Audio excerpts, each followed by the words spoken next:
Do you want to learn how to build? This was my building last year, and this is my building last week. Now learning how to build can feel a bit daunting. Where do you even start? Well, in this video, I'll be breaking down my whole process, block by block.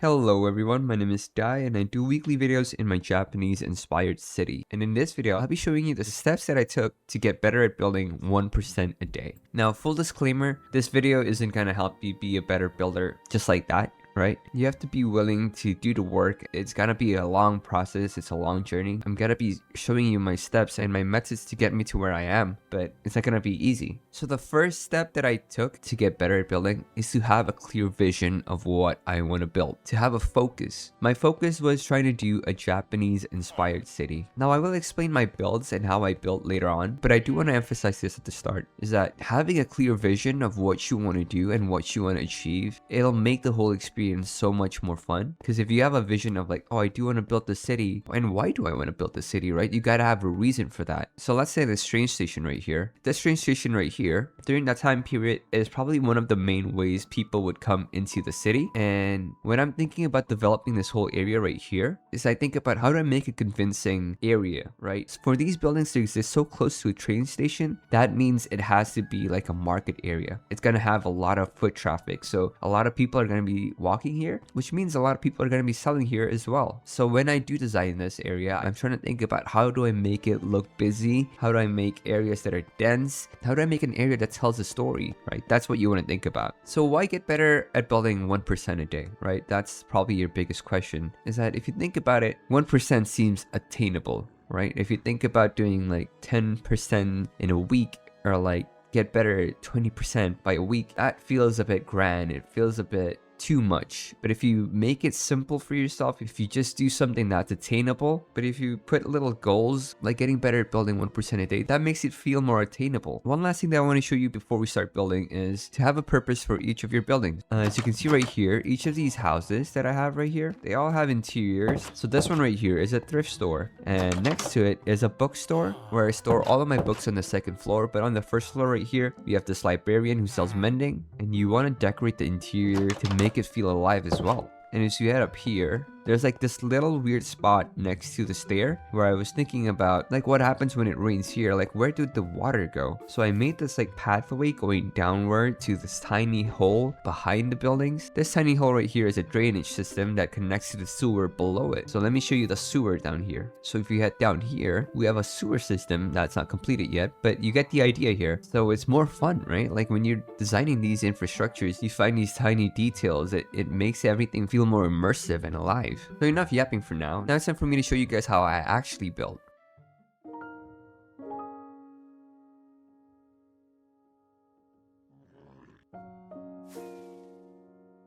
So first I'm going to move these cables first, because it's going to be in the way of the buildings, so I'm going to move it to the other side.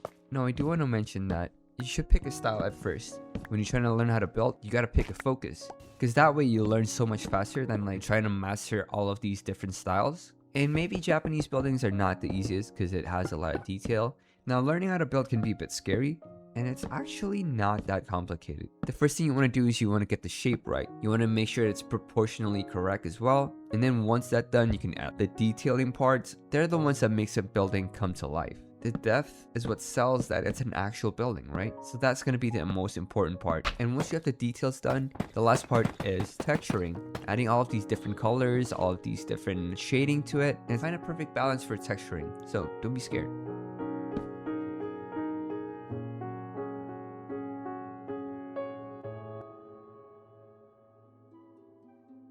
And we're done with this build right here. Now you might be wondering, how did I get here? I know I showed you the building part, but how do we get from a square to this finished building right here with lots of details and decorations? So to answer that question, I will be doing something that I've never done before on my channel, which is to show off my testing world. So let's go there real quick.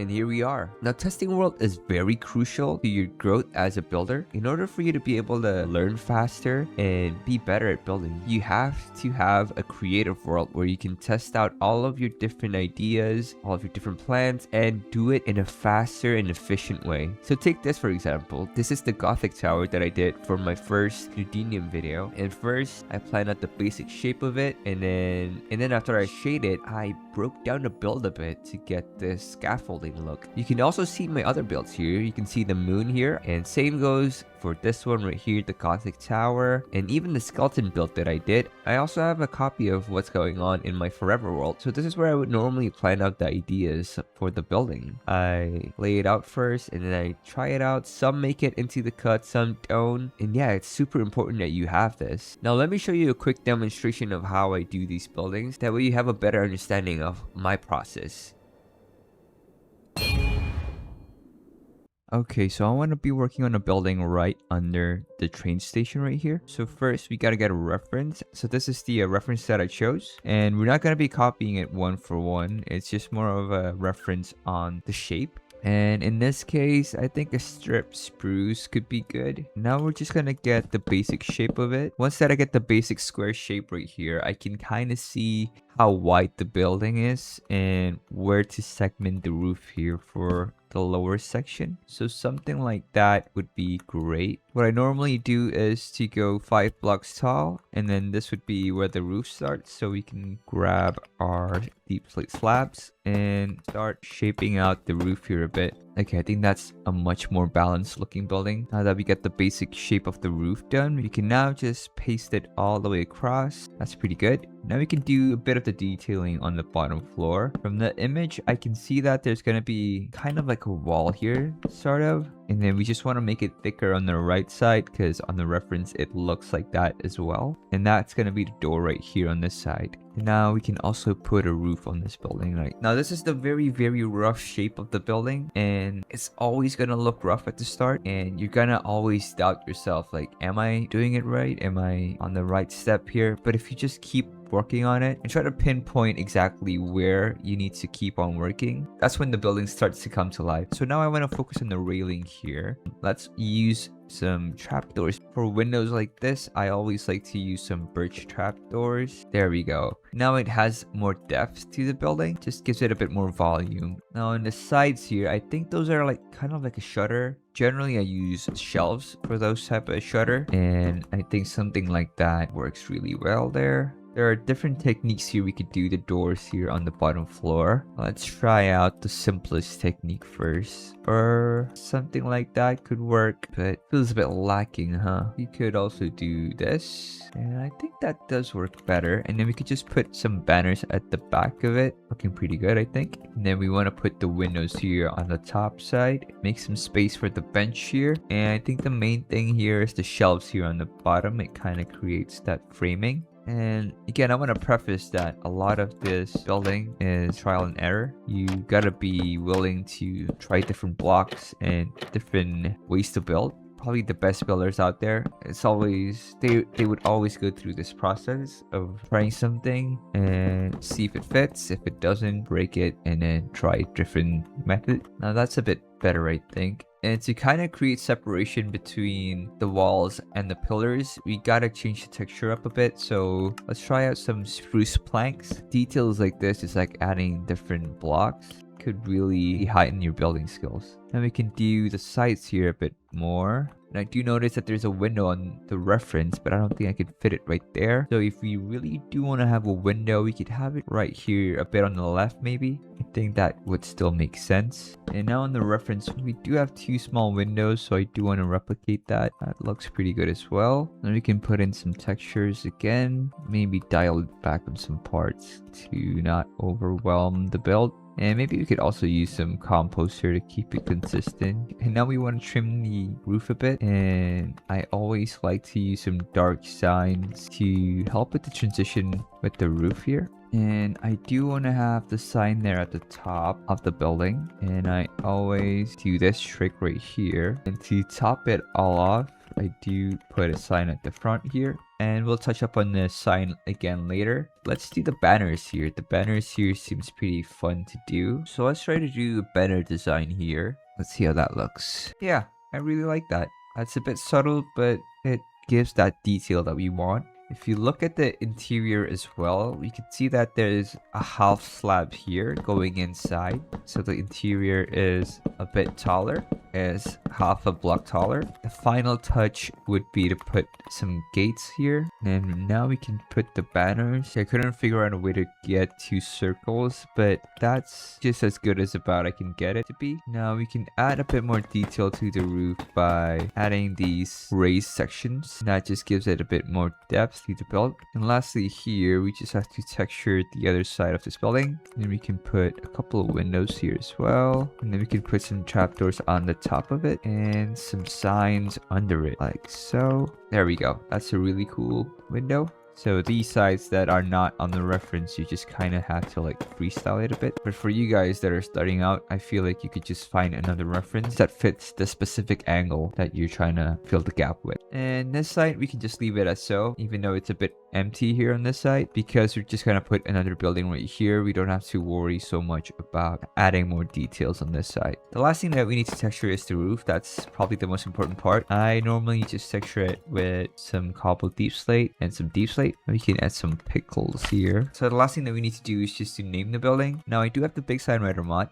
Let me see, what should I write? I'll just write Nihon for Japan. There we go. Now I just get some white dye, some glow ink sacks, and that's it. That's pretty much the whole process of building. I know it might seem overwhelming, but trust me, with practice, this will come a bit more naturally. You know, it's just about repetition. The more you do it, the more you get used to it. But hopefully you guys learned something from this process right here. It's always trial and error. Just keep working on it and you'll get to the point where you're happy with the building, and that's when you move on to the next project. Don't get frustrated with yourself, because the idea here is to get better 1% every day. And by the time you do this for like a year, you're like 360 times better than you were before. So think about that. It's about the long game. Now to demonstrate my method, I would like to build the rest of the buildings on this left side right here. Show the different buildings that I did every day to get better. So let's build.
Alright, that's a lot of building for one day. That was really fun though. I really enjoyed that. This side of the city is starting to look really good. You have the mountain range at the back right there. Once we have all of these buildings on this right side, oof, that's gonna be so good. So let's take a closer look at the buildings. Now this building right here, the one that I did first, actually have a reference that I took in real life. I'll show it to you right now. This reference right here is from a museum in Osaka. Yeah, I thought it was a pretty cool reference and pretty simple. And these two buildings right here, I kind of freestyled it a bit. I wanted it to be in the same style as this, and I think I did a pretty good job in making everything here look cohesive. We still gotta do the interiors though, that's gonna come eventually. And this one right here is a bit taller because I just wanted to do a bit more variation. And right here on the left side, we do still have the tram station, which is actually an Ender Pearl stasis chamber. And next to it, we do have a building that is not in a Japanese style, which is the first in the city. And this one right here, I found a picture on Pinterest of a building in Japan, and it just looked really interesting. Like it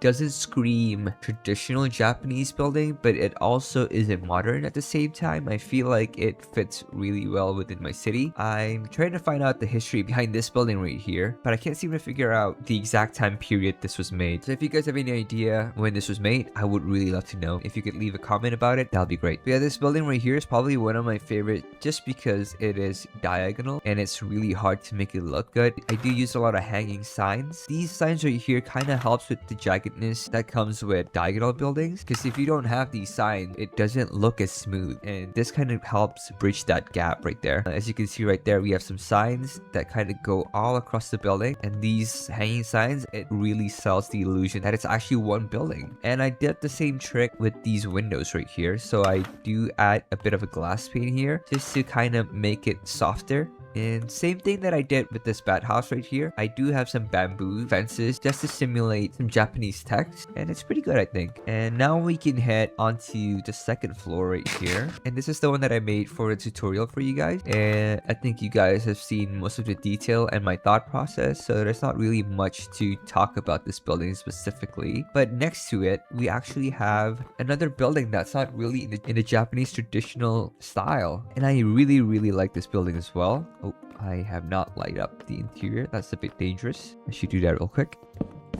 And now this building right here has a really interesting shape, and I think I captured the essence really well. So this was in the same museum that I went to. I saw this really cool building and how they mixed these type of houses with these buildings, and I just wanted to recreate that because that also heightens the realism that I'm trying to achieve here in my world. And with white buildings, it's really hard to shade and texture, and I think using these terracotta blocks really helps, gives the illusion that it's a darker spot at the top and that there's a shadow right under the roof, right? And it's a pretty simple building. I think what really makes this building pop off is these pillars here, and also these green doors at the front. These are really great as well. I just mixed in a few coppers and some copper doors just to give that really nice gradient. But yeah, with all of these buildings right here, it's because I've done this so many times that I'm able to add these tiny details, and I've trained my brain to look at these images and translate them into Minecraft.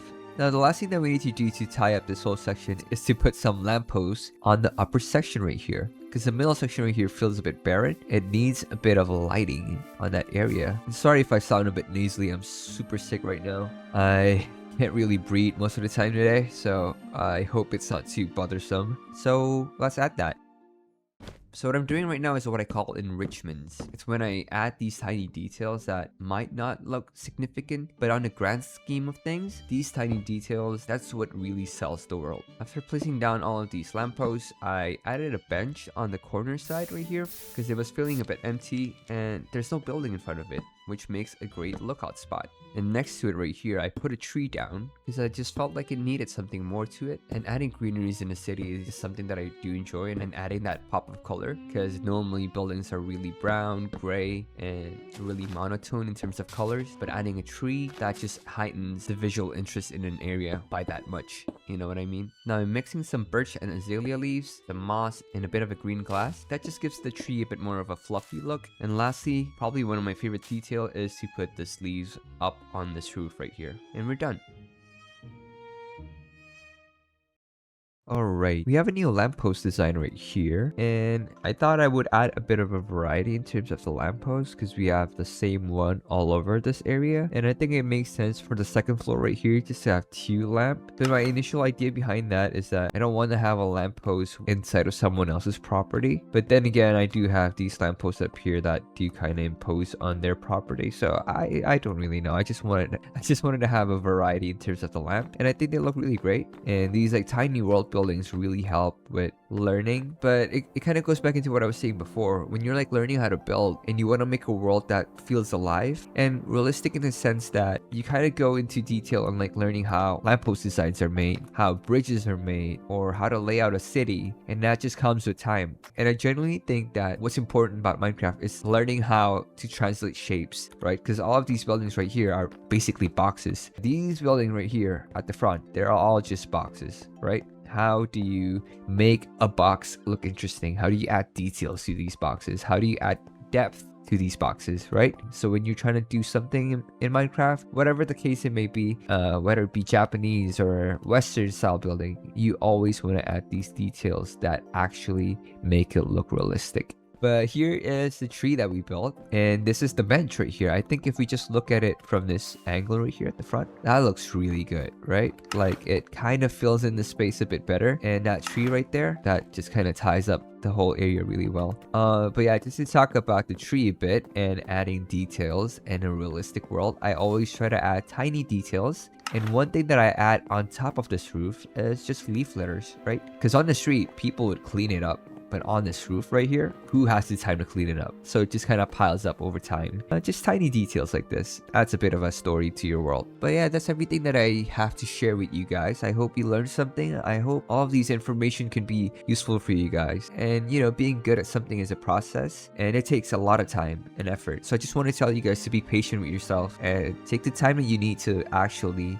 make these buildings and make something that you're proud of and not rush it. Because part of the end is the journey, right? All of these buildings are the end product, but the journey itself is what also made these things so great for me. It's the memories of just building these things, and I hope you create some memories of your own as well. And with that, it's time for dialogue, where I read your comments of the week and respond in the video. So Nyhan MC said, Minecraft needs more builders like this. Your builds are absolute cinema. Keep it up. And thank you so much, Nyhan.